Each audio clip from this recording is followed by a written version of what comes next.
Hi, and welcome back to my returning viewers. Today we'll be doing something a little different. I'll be starting a new series called Weapon Versus. As you've probably gathered from the title of the video, this will be a fairly heated debate, so before we get into it, please be civil in the comments. And remember, just because I share one opinion on a weapon doesn't mean you should. This video is just for lighthearted fun and not to be overly serious. So, to not keep y'all waiting, onto the video. Alright, so this comparison will have different rounds. One for damage, one for usability and niche, and 3 separate rounds for which performs better on a per faction basis. If there's a tie, then I'll be the final point on whether or not I like the weapon. So with the basic rules out of the way, let's talk about our two competitors. In the red corner, we have the Liberator Penetrator! And in the blue corner, the new gun on the block, the Pacifier!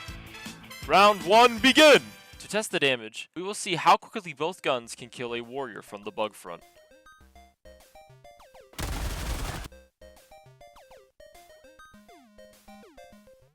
So as you can see, both guns' time to kill is extremely close. However, the Liberator Penetrator does have a slight edge over the Pacifier, meaning this round goes to the Liberator Penetrator. Now that the DPS contest is over, let's move on to something with a little more nuance, usability. So usability is a fairly broad category, and it's more of a preference, but overall it's viewing the weapons by how friendly they are to use. Both rifles are very easy to handle and fast to aim. Both have a good base mag size, with the Liberator Penetrator being slightly more, well, liberating with its 5 more rounds. However, the Pacifier has one major advantage in the form of its stun and fire rate. While needing more bullets than usual to stun, this is still a crazy passive for a medium pen primary. Besides, with the fire rate being as high as it is, you really don't need to worry about the extra bullets required to stun. Now, the Liberator Pen is still better when it comes to recoil, but what really brings the advantage to the Liberator Pen is the attachments. While the mag sizes are similar in base, the Liberator Pen offers a drum mag when upgraded to level 24. And that drum lag alone ties up the score for usability. Both are fairly even and about equal, but if you force me to pick one, I'd side with the Liberator Penetrator just due to the mag size advantage. Stun is strong, but nothing will beat having 15 extra rounds. With this round out of the way, now it's time to get into the faction rounds, starting with the bugs. On bugs, both weapons perform insanely well. Both weapons have a use, but as I mentioned before, the Pacifier struggles to keep up with the mag attachments that the Liberator Penetrator has access to. Without attachments, I'd say they're roughly equal, but in my opinion, those extra rounds really push it into the Liberator Penetrator's favor. That stun is strong, but on bugs, you can typically kill most enemies before it kicks in, and with both guns being medium pin and having pretty much the same DPS, the extra rounds really just push it into the Penetrator's favor. Once again, this gun is saved by its extra attachments. On bots, these two guns are neck and neck. The mag size doesn't help much and can hurt the Liberator Pen due to the reload mattering more when you get staggered out of your reload easier via the ranged attacks the automatons have access to, and the numerous amount of ragdolls that you will be running into while fighting bots. Taking into account headshots, they have basically the same kill time. So what it really comes down to is the effects.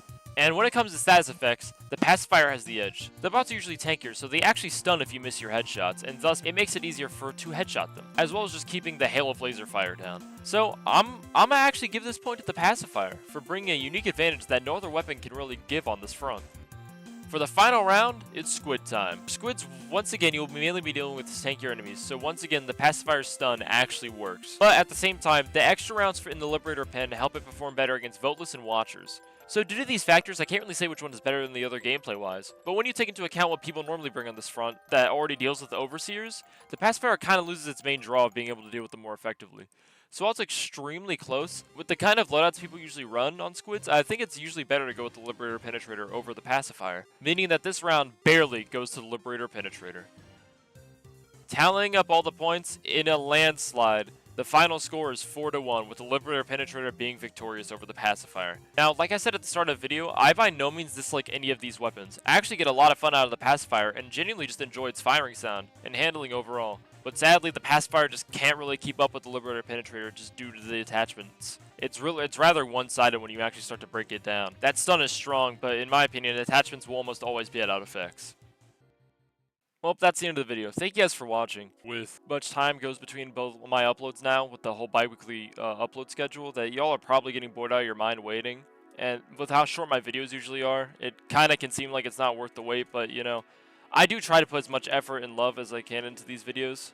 And unfortunately, I just can't go back to weekly because prioritize my physical health and mental well-being over trying to get a video out every week on top of everything else I already have to worry about. And on my last video, a lot of you guys were comparing me to Gundam Boy, and yeah, that comparison is way too accurate. I'd still say his videos are far better than mine. Probably mine will ever be. But if any of you guys thought I was just straight up copying him, that is not the case.